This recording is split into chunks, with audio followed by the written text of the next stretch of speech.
Hello and welcome to A Baker's Passion. I'm Ray Madursky, and today I'm going to demonstrate how to put together all the components to make the best Yule log you've ever made, a Bûche de Noël as the French call it. So what we're going to do is make two different buttercreams, orange buttercream for the filling, chocolate buttercream for the outside of our bûche, and then we're going to make a really easy version of a genoise that we're going to roll for the cake. It's called a hot milk sponge, and it's really great. If you're afraid of the genoise process, this is the place to begin, because this cake has a little bit of baking powder in it. So it's really light and wonderful, and it's totally foolproof. So let's get going. We're going to put together the meringues and get the meringues in the oven because they take a few hours to bake at low temp. So we're going to garnish with beautiful meringues, and I'll probably make some poinsettias out of sugar paste, and we'll see where we go from there. Okay, we'll just play as we go. Alright, so let's get going. To whip the egg whites for the mushroom meringues, what I'm going to do is use a mixer, and I'll show you how to whip egg whites using a mixer. But this means we're going to have to add some acid. There it is. So we're going to use a little pinch of cream of tartar. And one thing we do, I'm using 3 egg whites, which will give me plenty of meringue. I've weighed my sugar, and 1 tablespoon of the sugar is going to go into the egg whites to begin with.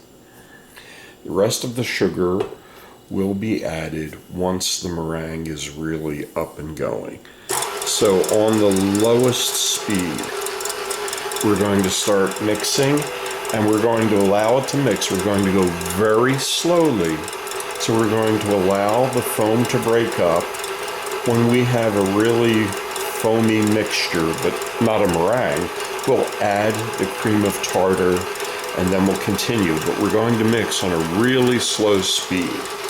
So I am upping the speed 1 to setting 2 on the mixer. Okay, so it's been about 5 minutes, and I'm ready to add my cream of tartar to the egg whites as they're beaten. This is an acid that helps stabilize the cells that we're going to form when we whip the meringue. Now we're just going to allow it to continue to beat at this speed.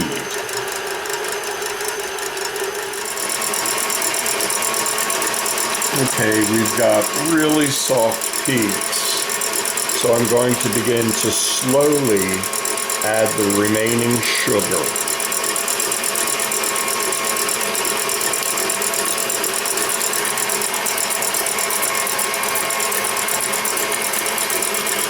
And you can see I'm literally going very, very slowly.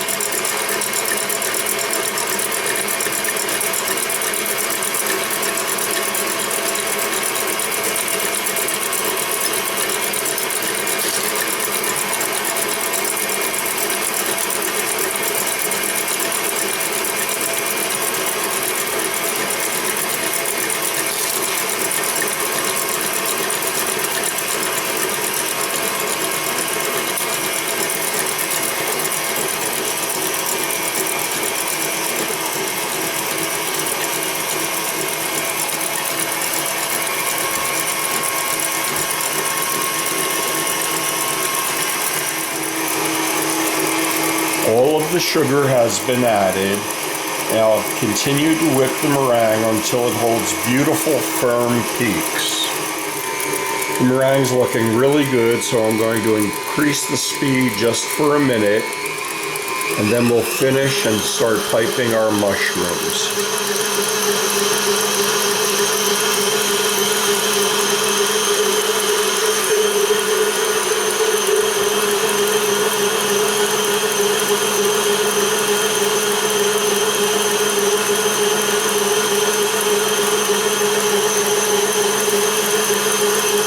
Okay, looks good. So here is our beautifully whipped meringue. Now I'm going to put it into a pastry bag with a plain tip, I'll show you how to pipe the mushrooms. As much of the air out of the bag as I can. Okay, now there are two ways you can do these things. You could pipe all caps, which is one way, and you just put one cap on top of another, or kind of twirl so we don't have too much of a button up on the top there.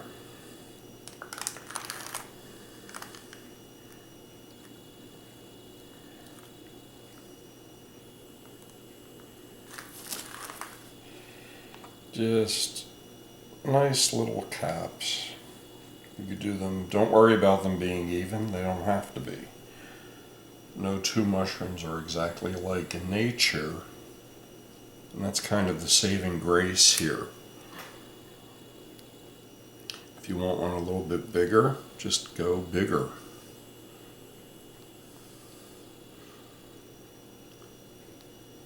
So here are our mushrooms.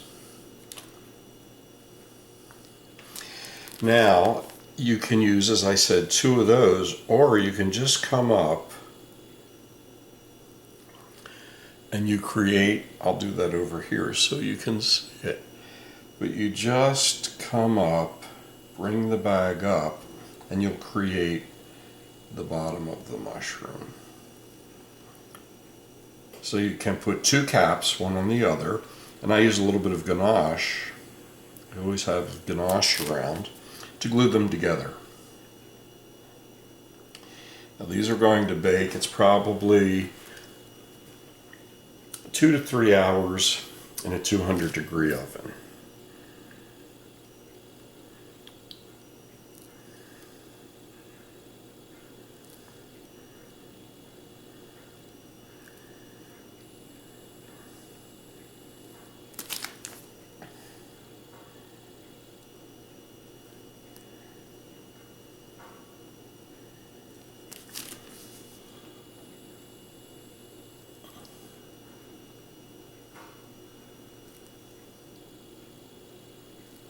Okay, so I'm going to finish piping and get these guys in the oven. I have the eggs and the sugar in the bowl. We have to heat them over simmering water till this mixture reaches 140 degrees. Then we'll whip it on high speed till it comes back to room temperature, and it'll quadruple approximately in volume. Then I have my flour there weighed out and sifted 3 times, excuse me. So I'm going to get warming up the eggs, and we go into a preheated 400-degree oven. Okay, the warm egg and sugar mixture has reached 140, then I was whipping it on speed 7 on the mixer, and the volume's about quadrupled. And it's at room temperature now as I feel the bowl. So I'm now going to turn the speed all the way down, and I'm going to add the sifted flour all at once.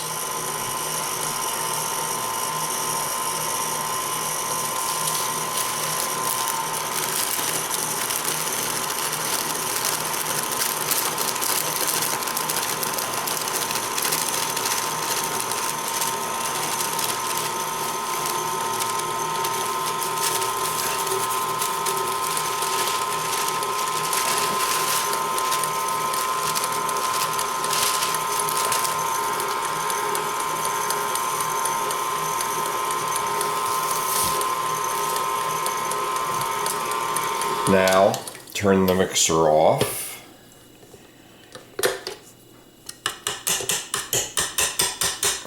And I'll finish folding the flour in by hand.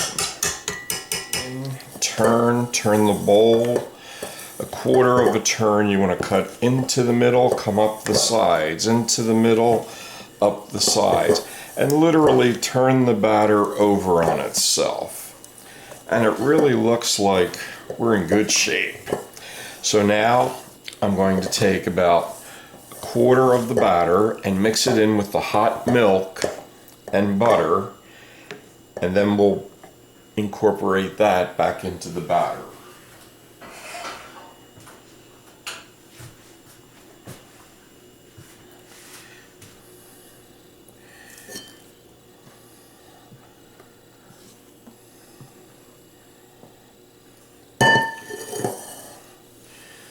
So here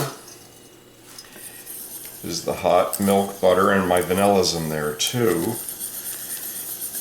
And I'm whisking this gently to really blend it well.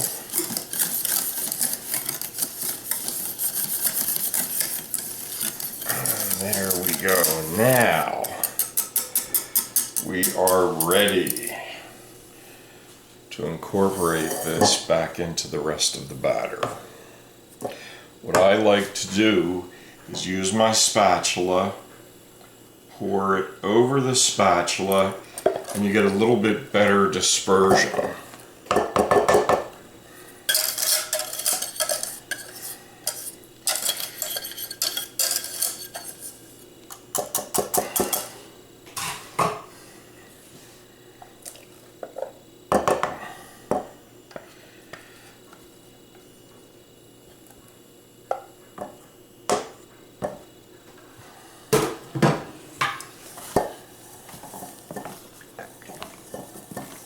So here we go again. We're folding, cutting into the center, coming up the side of the bowl, and with each fold, we're actually turning the bowl a quarter of a turn.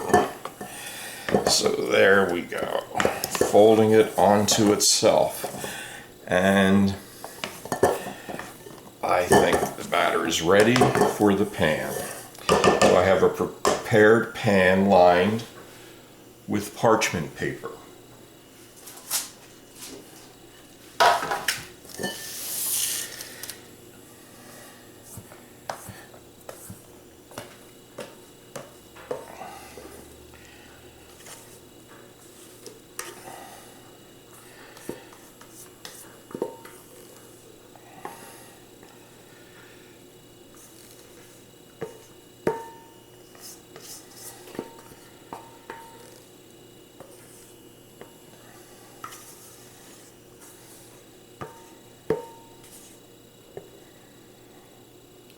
Okay.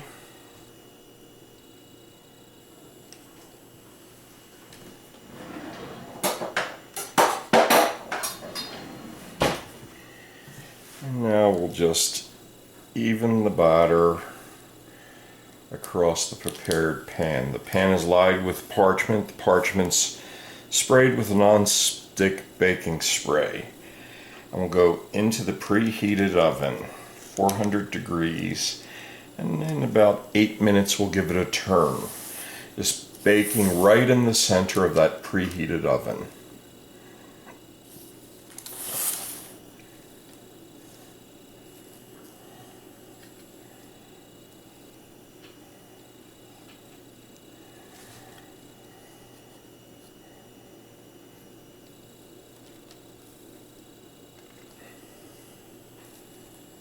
There we go. The last thing before the oven is to pick the pan, just let it drop once.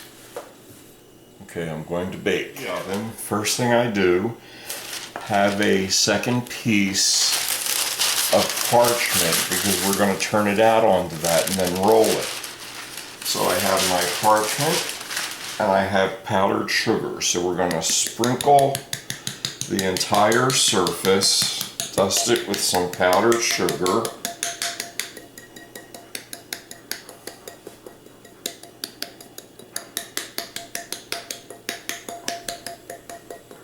Okay. Now lay this piece of paper directly on the surface.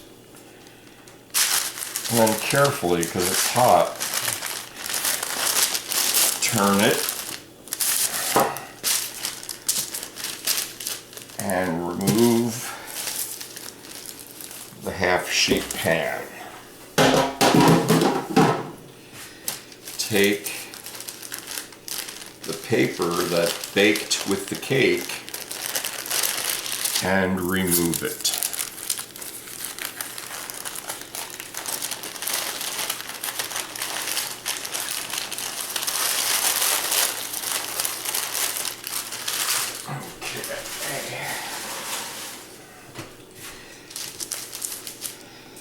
Now just start from one end and roll the cake tightly. It's going to cool rolled up. Just make sure you come evenly. And here we have our log. I'm going to place it on a cooling rack and we'll allow it to cool to room temperature before we assemble. Now I'm going to prepare the buttercream. Both recipes are the same except one will be chocolate, which will be the outside of the Bûche de Noël, and the orange buttercream will be the filling. So I have my egg yolks, sprinkle of salt on the egg yolks, and then I'm going to break them up. I'm just going to add my weighed powdered sugar. The reason that the creme Anglaise buttercream is so successful is that powdered sugar has 3% by weight cornstarch, so it stabilizes the eggs. And unless you really scorch the pan, you can't mess this one up. It's a really great recipe. I can do it in my sleep, so I tend to use it all the time, except a few things I like use a Swiss meringue buttercream for, but this one is just super easy.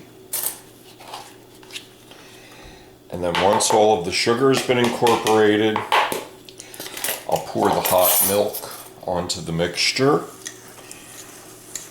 And then we'll bring it to a complete boil. Then we'll put it, I have the weighed chocolate in a bowl. We'll put it over the chocolate, give it 5 minutes, and it'll melt the chocolate. And I used a combination of 70% cocoa and chocolate chips.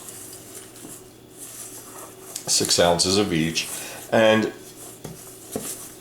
it will just melt that chocolate. Then we'll start whisking it, beating it in the mixer, and when it's room temperature we'll add the butter, which again, don't forget, your butter has to be room temp also. Okay, so this is ready now for the milk. Okay.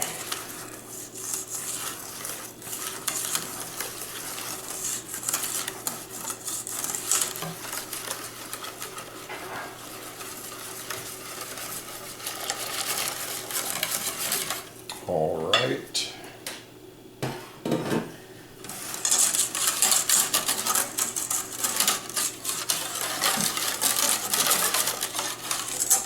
Make sure everything's incorporated, then back into a clean pot or pan. I hope this is big enough. Let's see. Yeah, it is. Back into a clean pot, and we bring it to a full boil. At that point, I'll pour it over the chocolate, as I said earlier. Wait 5 minutes for the chocolate to melt, then whisk it on high speed. When it's cool, the butter goes in chunks. The last of the butter has been added, so I'll give the cream one last blending, and we're ready to start assembling the Bûche de Noël. I unrolled the jelly roll, the cake, soaked it with the simple syrup, then covered it with a layer of the buttercream, the orange buttercream, and used the paper to roll it back up. Now I'm going to show you how to cut it in order to make a really nice decorative log. I like to use a serrated bread knife to do this, and it just makes it easy. Just on a really sharp angle, cut once, and then try to maintain that angle and cut twice. Now we have the two stumps for our bûche.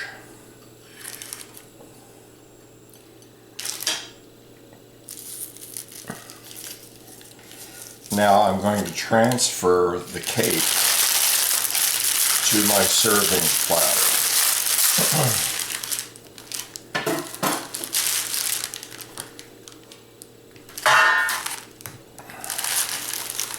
I just pick it up and quickly move it,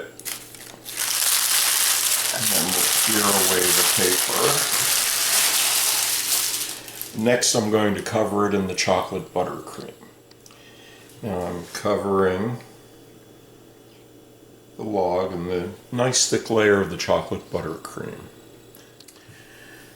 I've just taken a salad fork and just draw it along throughout the bûche, and now I'm going to refrigerate it for about an hour to let it firm up. But here's the beautiful finished product, and then we'll garnish it with some mushrooms and whatever else I decide. Just trim any excess piece of the meringue, and then in the bottom of the cap I twist the knife, just the point, hollow out a little place, shave one of these. Then I take some of the melted chocolate, which I have here, and I just melted chocolate chips. I didn't do anything particularly fancy. Put some on the cap and place it inside, and that's all you have to do, and then just let it firm up.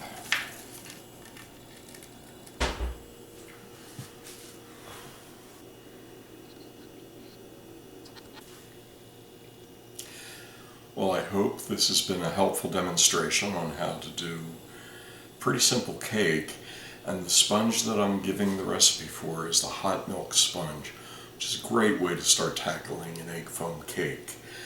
Well, thank you, and go to the website, which is my blog at www.abakerspassion.com for the recipe. And Merry Christmas, everyone, and thank you so much for all of your support and well wishes. Take care. Bye-bye.